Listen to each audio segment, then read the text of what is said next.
достар, сендермен бірге бұл мен Бакут кезеш. Әне біз қорқынышты видеоларды түсіретін боламыз.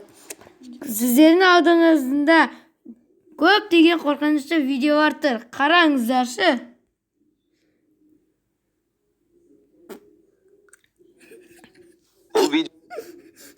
Йо, ассалаумағалейкум достар. Қыздың анасы келесі күні ақ бұл үйден кетіп, оқиғалар көріп, достар көрмес бұрын алдымен каналға тіркеліп лайк басып қолдап кетейік. Ал біз ендеше бастаймыз. оны сатып жіберді. Себебі таңертең ол көрген нәрсе оны қатты қорқытып, жүрегін тоқтатып жібере жаздады. Көріп тұрғаныңыздай кішкентай қыз төсекте қуыршағымен ойнап отыр. Бірақ бір сәтте төсек астынан Достар, реакция тоқталып кетейік. Достар, негізі түнде адам қуыршақ ойнай ма? Логикаға ойланбай ма деймін достар, айтеді. бір нәрсені байқап қалады. Одан кейін не болғанын өз көзіңізбен көргеніңіз дұрыс. Достар, қорор болады. Бай.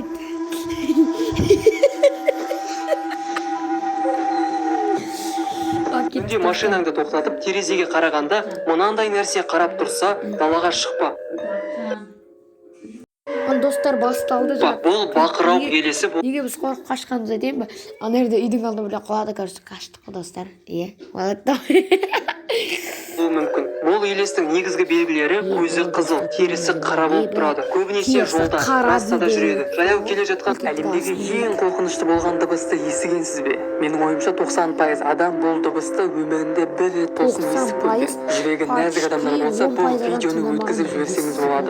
Бұл дыбысты естіген кез келген адамда қорқыныш, уайым, стресс туындап, өміріндегі Ал достар, мен сізді қорқатырмын бірдеңе. Ал кейбір адамдарға керісінше әсер етіп, бұл дыбысты естіген кезде қатты ашуға түсті. Бұл ойында болып жатқан оқиға шын өмірден алынған ба?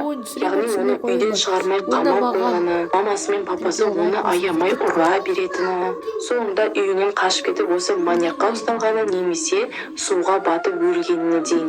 Ал бәріміз қорқатын Грэннидің негізінде балаларын, немерелерін жақсы көретін кәдімгі әже болған білесіздер ме? Не үшін Грэнни және оның отбасы адам өлтіретін құбыжықтарға айналып кетті? Жалпы қызық болмаған ба? Диана Грэнни, Диана Мистер Мид, Диана Майнкрафт, Диана Скулбой, Диана деп комментте жазып, тіпті личкаға да шығып кеткендер қаншама. Бұл жолы, яғни 6-шы бөлімді Достар, нағыз танисыздар ма негізі комментарияға жазып белгілеп кетейік. өзімнің қалауыммен емес, сіздердің күнде сұрап айтып жүрген ойындарыңызды зерттеуді жөн санадым. Барлығыңыз айтып кеткенде не қорқыныштысы, не сіз. Егер алдыңыздан осындай қорқынышты видео шықса қорқып тұрасыз, бірақ комментарийде тығылып болсын, соңына дейін көресіз. Неге? Достар, міне сіздегі страх. Мына оқиғаны көріп мен таңғалып қалдым. Бір қыз ұйықтап жатқан. Бір уақытта терезенің артынан құстардың дыбысын естіген. Оянып кетіп қараса, құстардың барлығы оның терезесіне соғылып. Мына қыз тікелей эфирде тамақ жеп отырып қайтыс болды. Қытайлық мукбангер Пьянсао күніне 10 сағаттап тікелей эфирде Достар, эфирде отырғанда, сол кезде 10 сағат тікелей эфирде отырып, тоқтамай тамақ жегенде қайтыс болып кеткен. Сондай шығар, почти көрейік.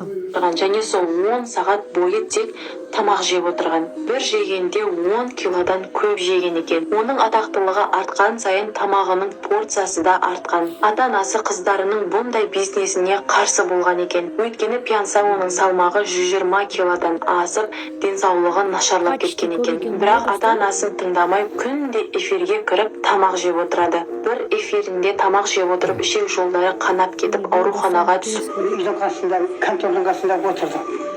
Контордың қасында отырғанда соның қасында бір шұқыр бар. Соның қасында біздің үйіміз бар еді. Сонан түн ортасында далаға шықтым. Далаға шықсам салдыр гүлдірет ана жаман елің сыртынан бір нәрсе өтіп кетті. Жаңағы шұқырдың сыртынан. Сонан жанынан дәресінде үйге келдім.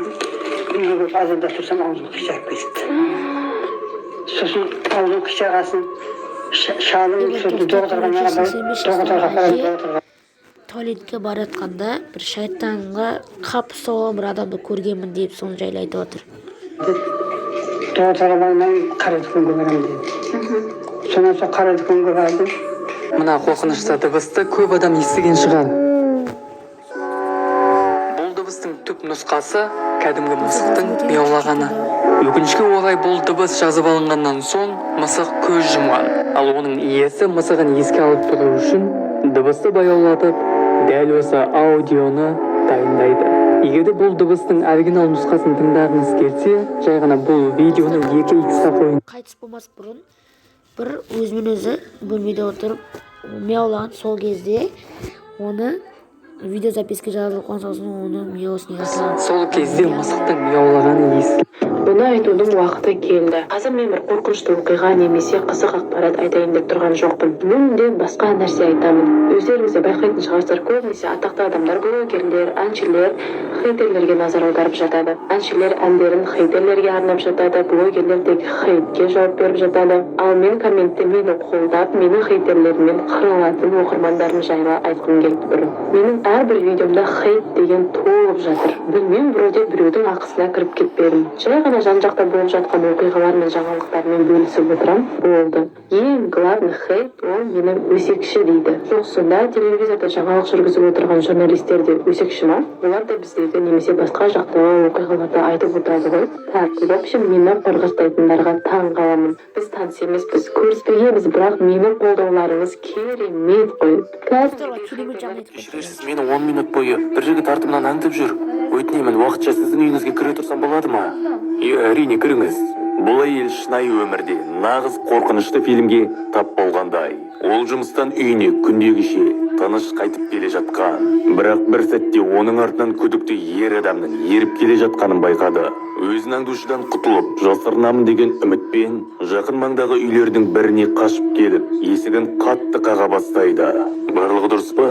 Осында кіргенімді көрмеген шығар. Басында бәрі бітіп, тынышталғандай көрінді. Бірақ кенеттен келесі оқиға орын алды. Біз әйеліміз екеуміз көшеде жүргенбіз. Сосын біз кішкене сөзге келіп қалдық. Оны жоғалтып алдым. Ау, сіз менің жас әйелімді көрмедіңіз бе? Жоқ, кешіріңіз. 25 жаста. Жоқ, көрмедім. Көк көзді. Жоқ, сау болыңыз. Сенімдісің бе? Иә, сенімдімін.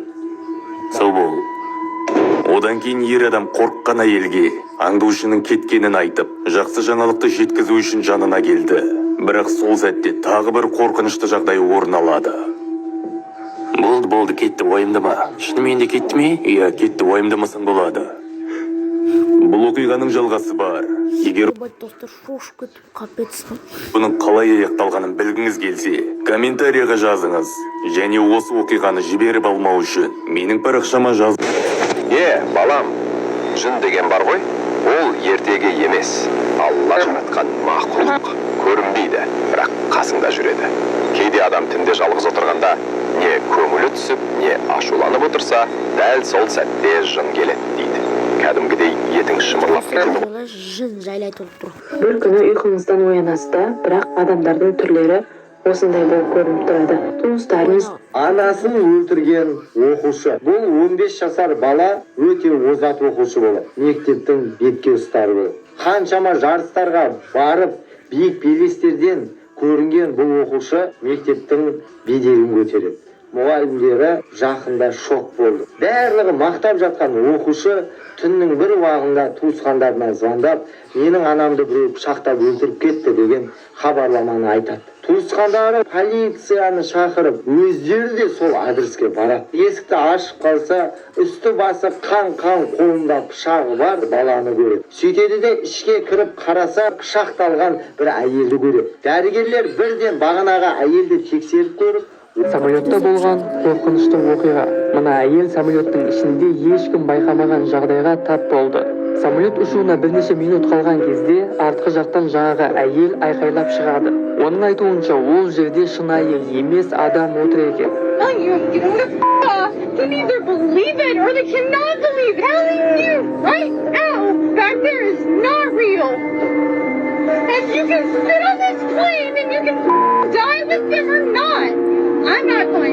Бұл сөздерді естіген самолеттағы адамдар шошып алаңдап қалды. Ал әйел ұшудан бас тартып самолеттан түсіп кетті. Оны ешкім тоқтатып тексерген жоқ. Бұл оқиғадан соң самолеттің іші және ол жердегі адамдар толықтай тексерілген болатын. Бірақ та ол жерден күмән туғызатын ештеңе табылмады. Керісінше самолет 3 сағатқа кешігіп ұшты. Бұл оқиғаға байланысты сіздің ойыңыз қандай? Сіз бұл самолетта болған кезде не істер едіңіз? Жаңағы әйелдің сөзіне сенетін едіңіз? Достар, осы видеода түсінемін бұл. Мен Бақыт қызы Исаканаға тіркіп қалым жазып кетейік. Давайте 100 просмотр жинаса, достар, көп видео салатын боламын. Давай.